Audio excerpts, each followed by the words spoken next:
Hey guys, I'm Tate with the Outdoor Gathering. Who do we have with us? Katelyn. I'm Erik.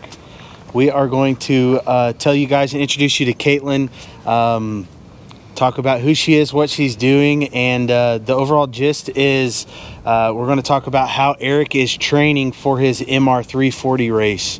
Yeah. So Katelyn, who are you? Where are you from? What do you do? I am a personal trainer. I train in Lowell, Arkansas at Anytime Fitness, where Erik is actually a member. He reached out to me recently and said he was interested in a race and he wanted some help training for it. So, yeah. Yeah, so the race I'm doing is the MR340. Never done an endurance race before. And so when I do work out, I've worked out for multiple years. And doing something like this, though, I had no clue. I know that I have some limited mobility and stuff like that, so I wanted to kind of figure out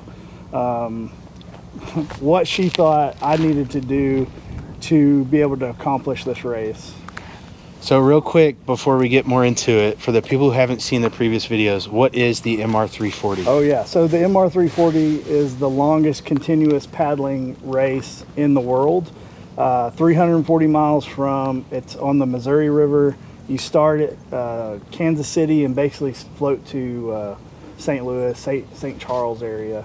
And you have, I think, 86 hours to do it in. I could be wrong, but somewhere around that number. Great. Awesome. So Katelyn, as a personal trainer, when he reached out to you, what did you like have you done the MR340 before? Heck and knew no. what to do? Like, how'd you? I had actually never heard of it.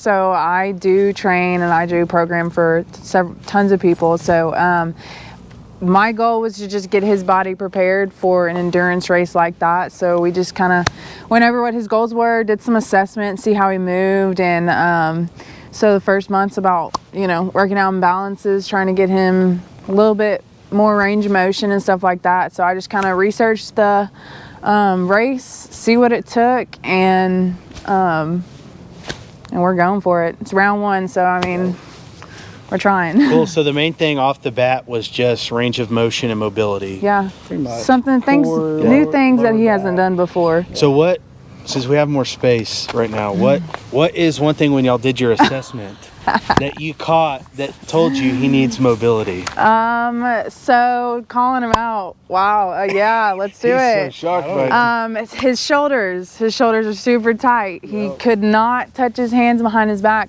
3 weeks ago. Touch your hand. Oh yeah. So hold on. When did you start? You started what, 3 weeks ago? About three and a half. And yeah. you couldn't touch your hands. Like I think about right here. Okay. Now spin for the camera and tell us 3 weeks in, this is where he's at so already. now I can touch my hands behind my back. Yeah, he couldn't do this 3 weeks ago. No.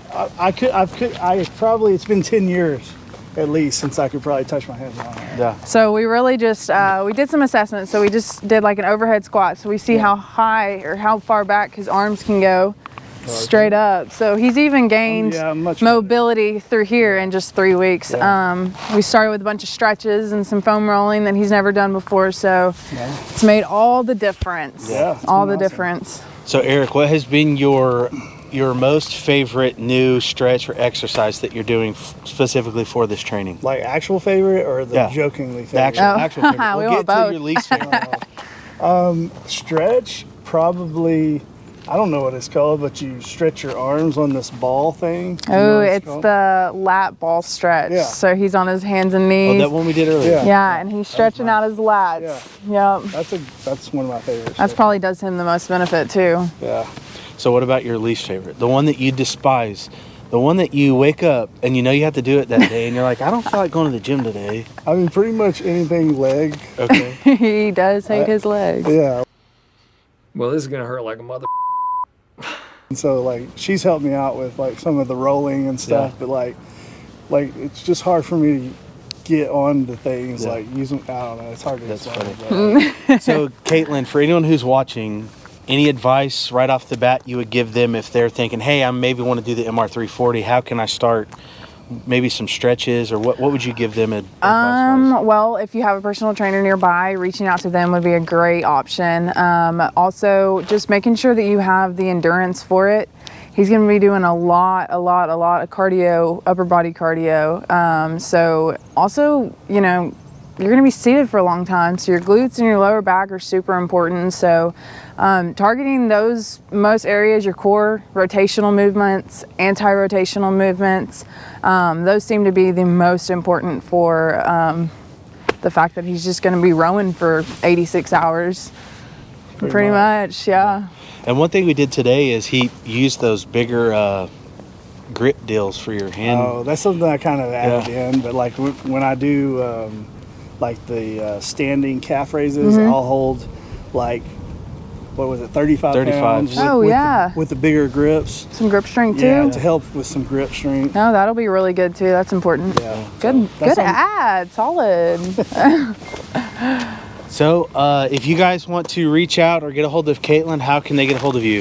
You can reach out to these guys. They can get you my contact information. You can follow me on Instagram. He will probably, I think, add it below. Put all the info on the description. He can add my email address. You can email me. And yeah, pretty much. Well, follow along because we'll do some updates as we get closer to race day. Today is March.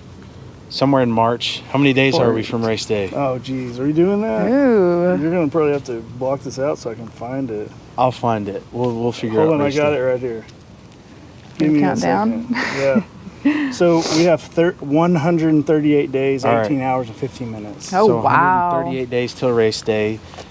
He's on phase 1 of his training process. Yep. How long is phase 1? So we're gonna do that about 5 weeks. He has a bunch of stretching he needs to do. He just finally mastered foam rolling this week. So we're hoping that in about 2.5 or 3 weeks, we're gonna change it up.